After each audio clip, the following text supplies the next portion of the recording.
Welcome back to Real Talk with Rebecca Steeves Realty. You had a topic for us.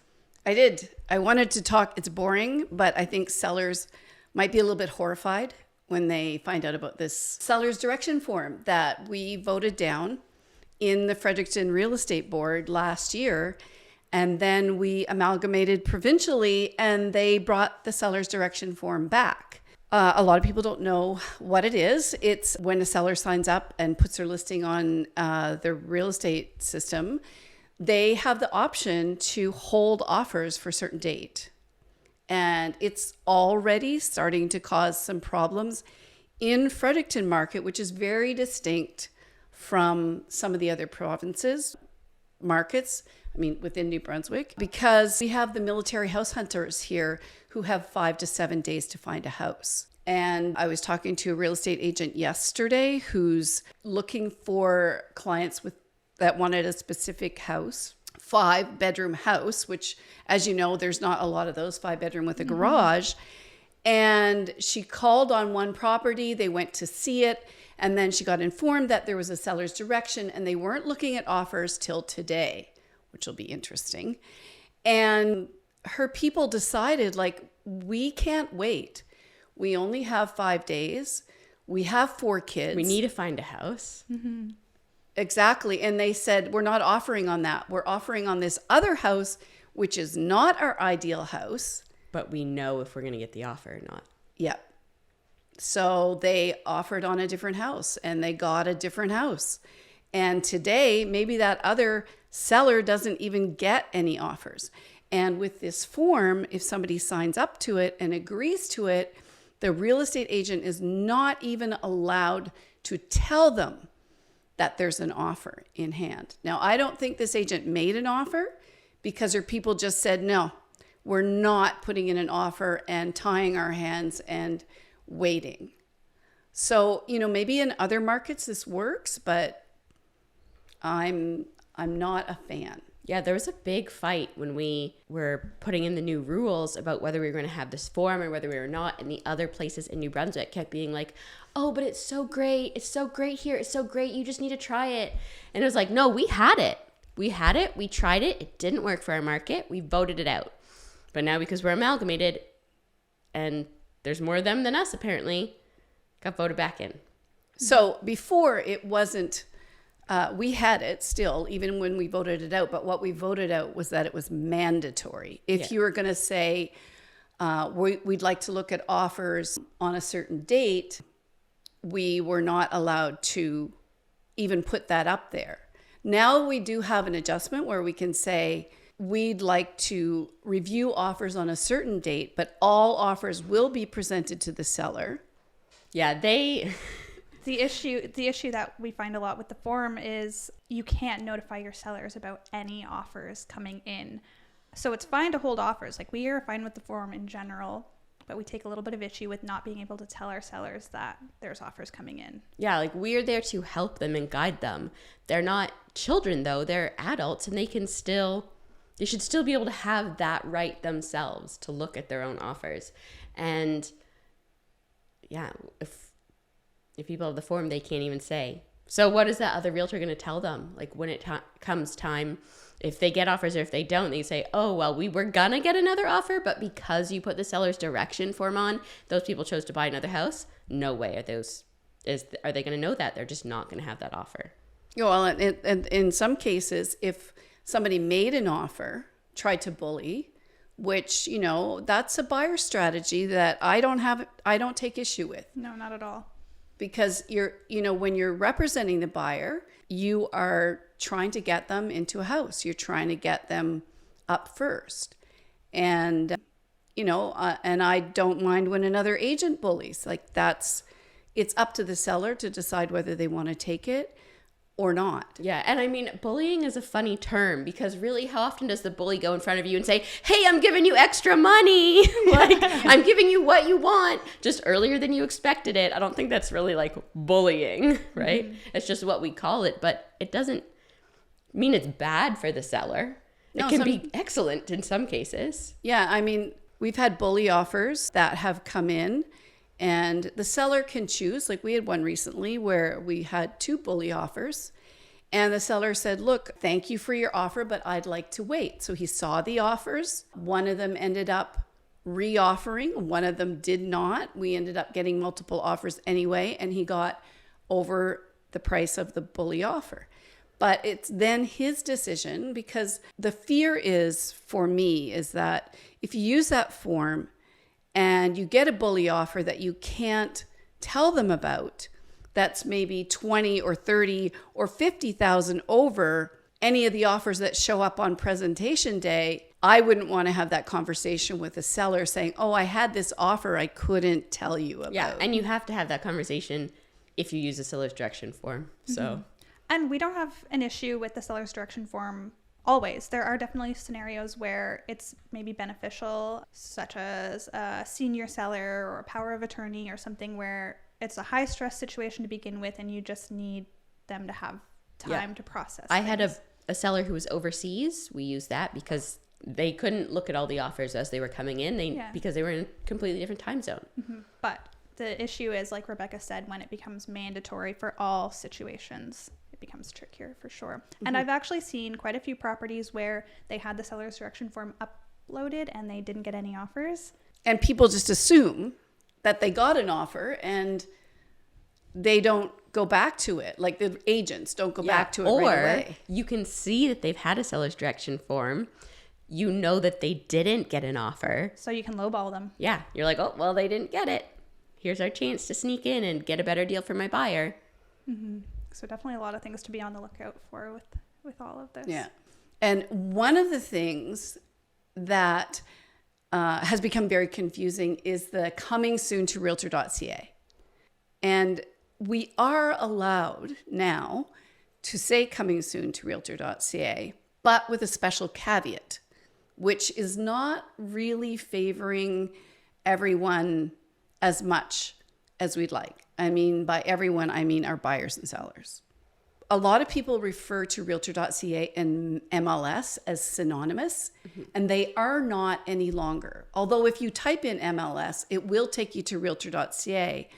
But when realtors are referring to MLS, they mean the back system that loads listings.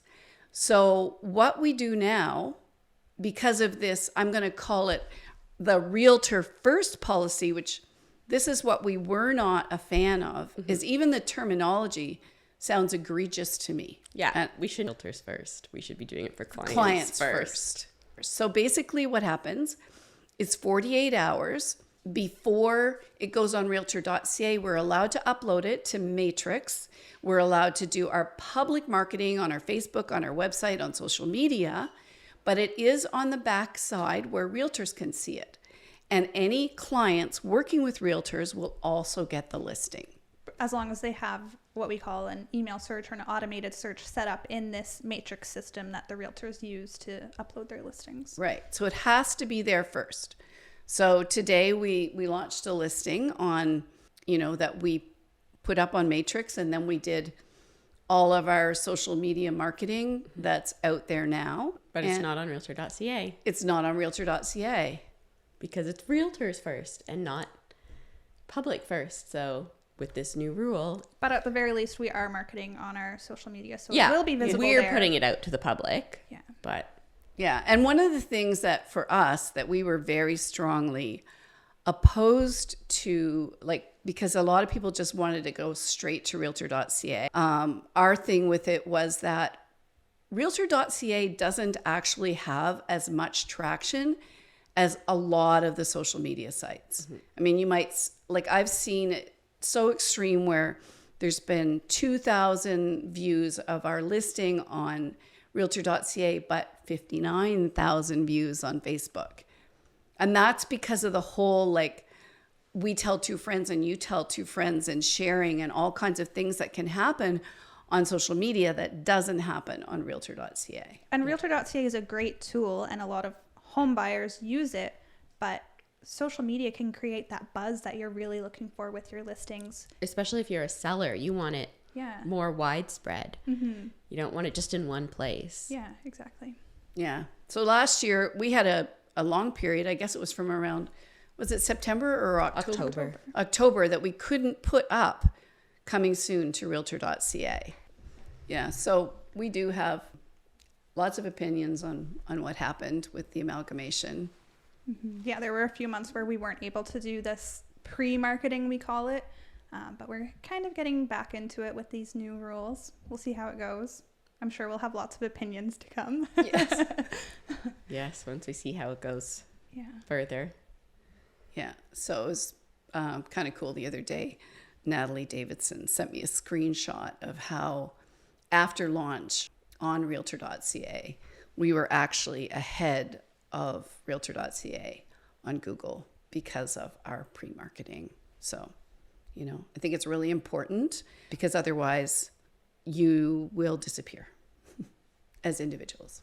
Yeah. So it's really important for the sellers to get pre-marketing done. So a lot of realtors are doing it now, but it's very important. Yeah, they want it in as many places as possible.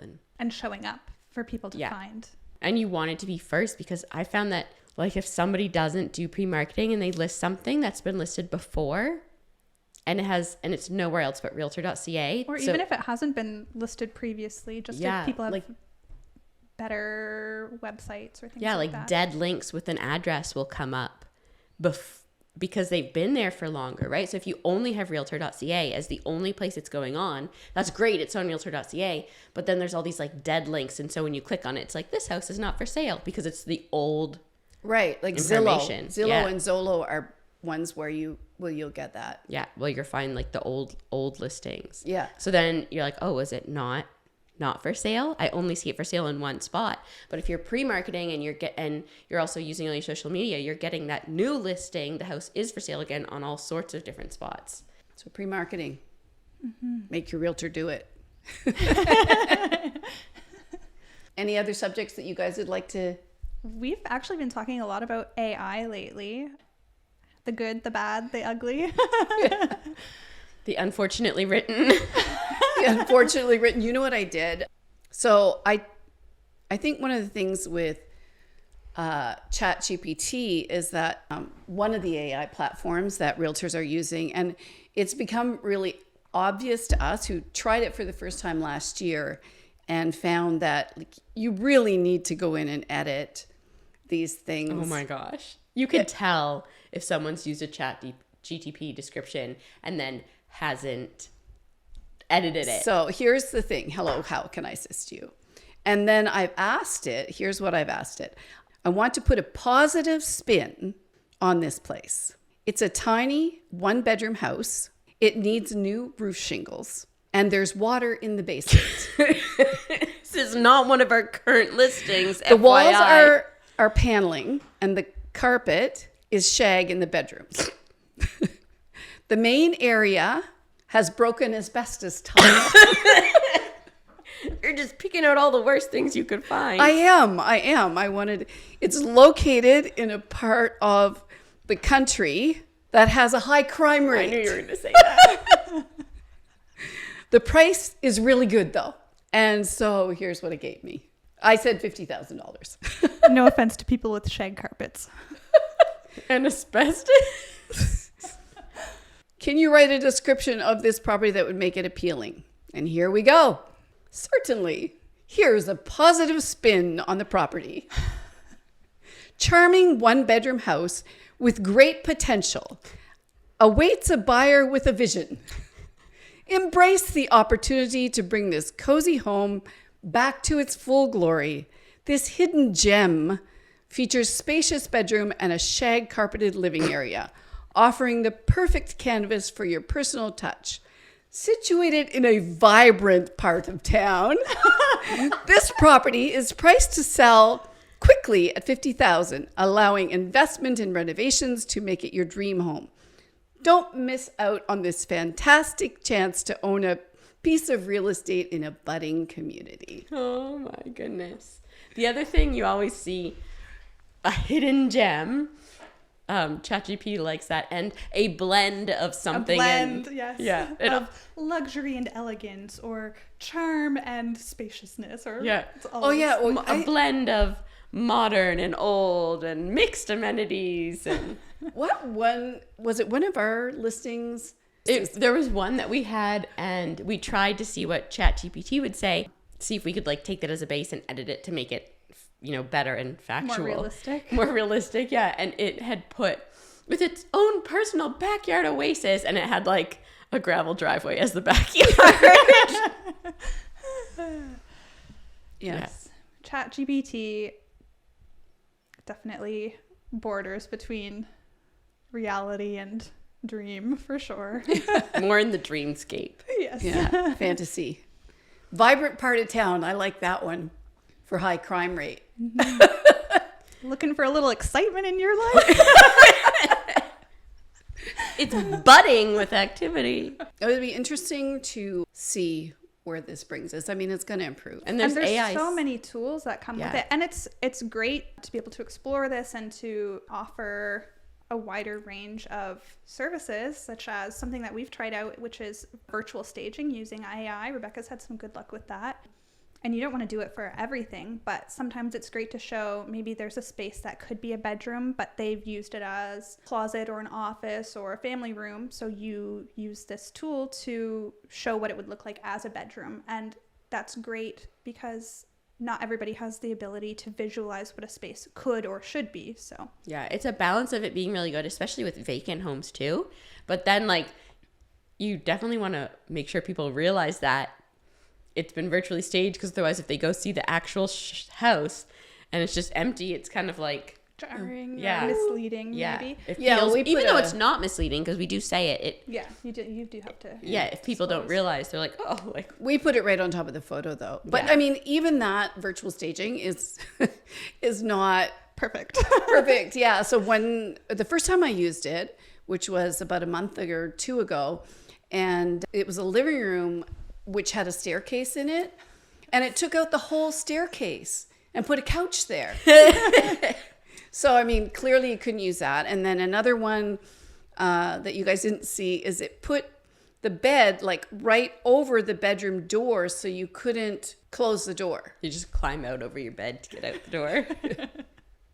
Yes, so all of these tools are good. To a point. Yes, They in need- moderation. They need real human intervention for them to work properly. Yes, like most things. Oh, It's yeah, good to and have I- a human touch. And I've seen some photography AI mishaps where they're like using some kind of sky swap tool and half the roof is missing. Yeah, little pieces of the roof have turned to sky. Yeah. Mhm. Or they occasionally change like artwork into windows. Thanks for watching.